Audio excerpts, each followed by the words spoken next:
नमस्ते भाई बहनों, आप सभी का स्वागत है हमारे वैष्णवी लोकगीत चैनल पे। आज हम आप सभी के बीच फिर से लेकर के आ गए हैं कहरवा गीत। कैसा लगेगा आप सभी को कमेंट करके ज़रूर बताइएगा। तो चलिए दोस्तों, सुनाते हैं आप सभी को बहुत ही प्यारा कहरवा गीत। पिया बाटा बखरिया अलग रह बना, पिया बाटा बखरिया अलग रह बना, पिया बाटा बखरिया अलग रह बना, अलग रह बना हो, अलग रह बना, पिया बाटा बखरिया अलग रह बना, पिया बाटा बखरिया अलग रह बना।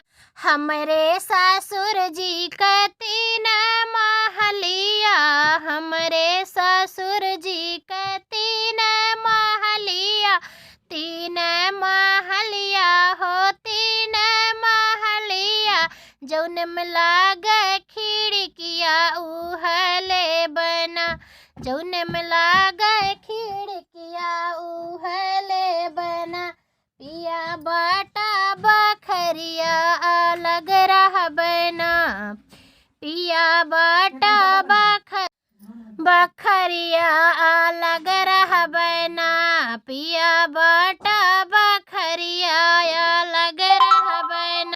हमरे ससुर जी का 3 बेटउआ, हमरे ससुर जी का 3 बेटउआ, 3 बेटउआ हो 3 बेटउआ, जौन कर नौकरिया वो नहीं पर बना, जौन कर नौकरिया वो नहीं कले बना, पिया बाटा बखरिया अलग रह बना, पिया बाटा बखरिया अलग रह बना, अलग रह बना हो, अलग रह बना, पिया बाटा बखरिया अलग रह बना, पिया बाटा बखरिया अलग रह बना। हमरे ससुर जी का 3 बिटियावा,